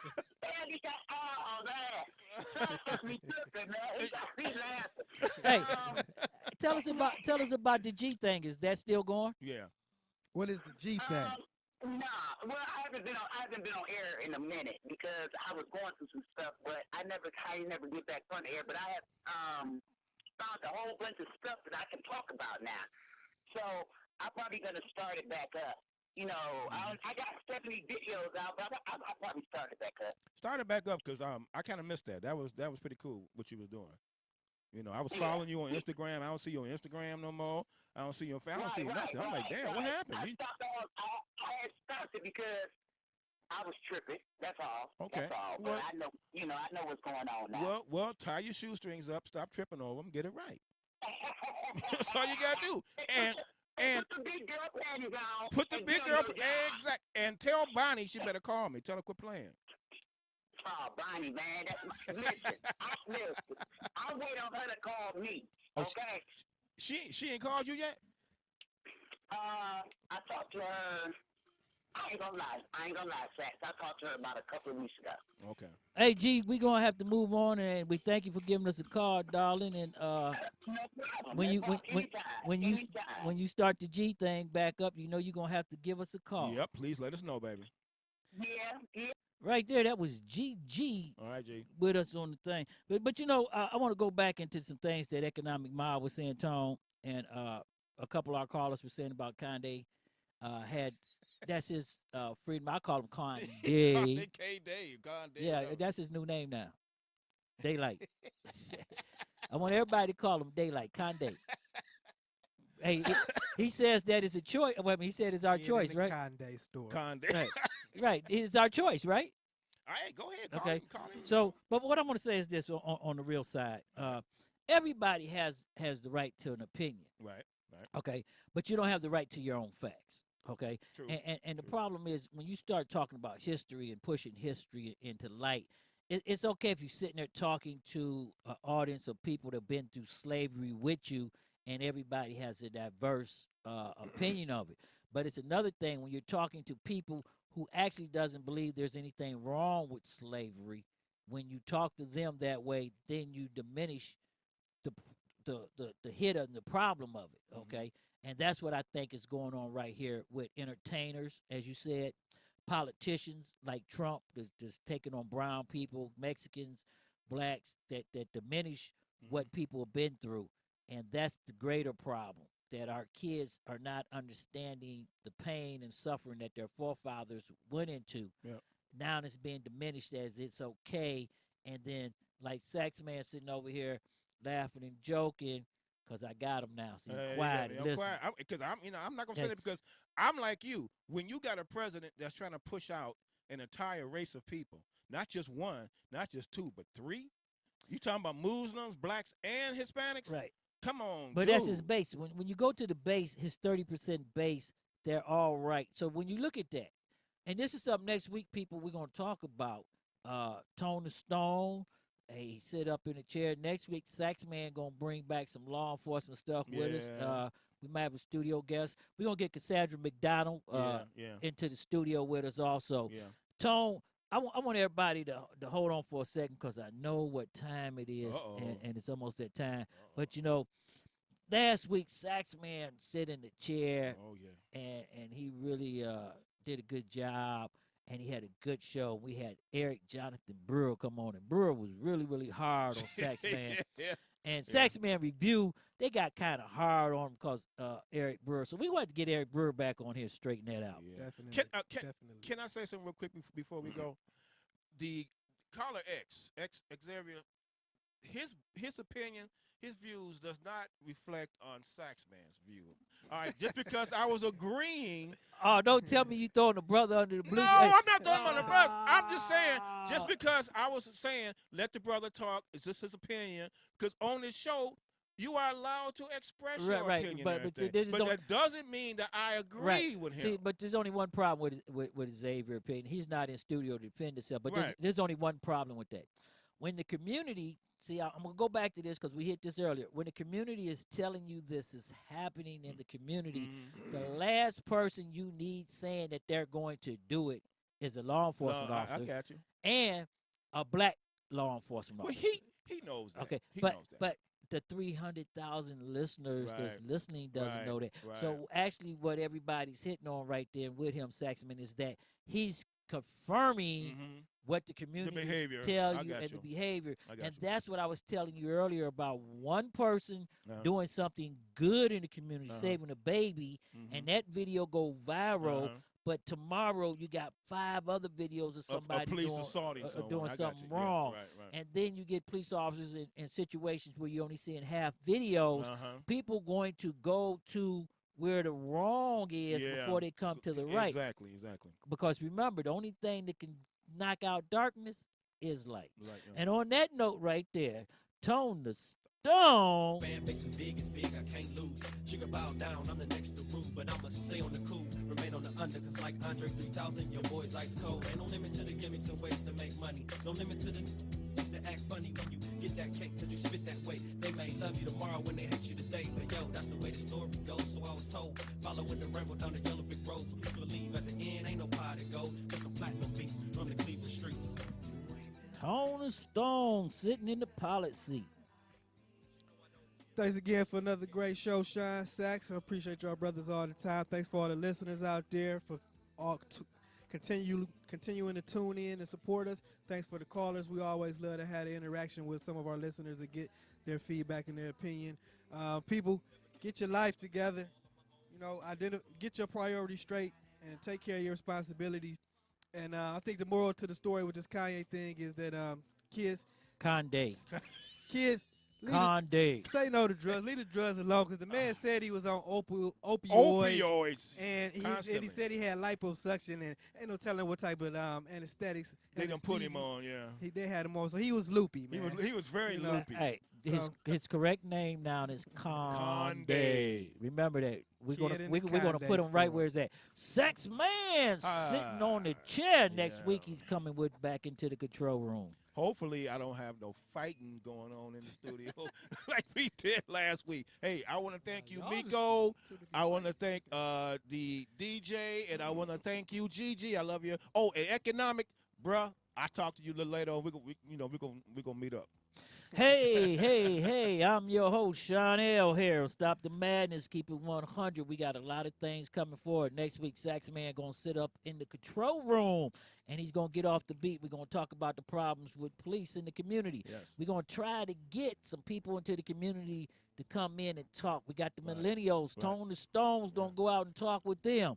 And I'm going to keep it real. So as your host, I'd like to say thank you for hitting us. Facebook, YouTube, SoundCloud, Mixcloud, all y'all, thank you for being with us. And everybody on Instagram. Yes. I'm your host, Sean L. Until next time, peace, love, and happiness.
You've been listening to Stop the Madness, Keep It 100 on STMK.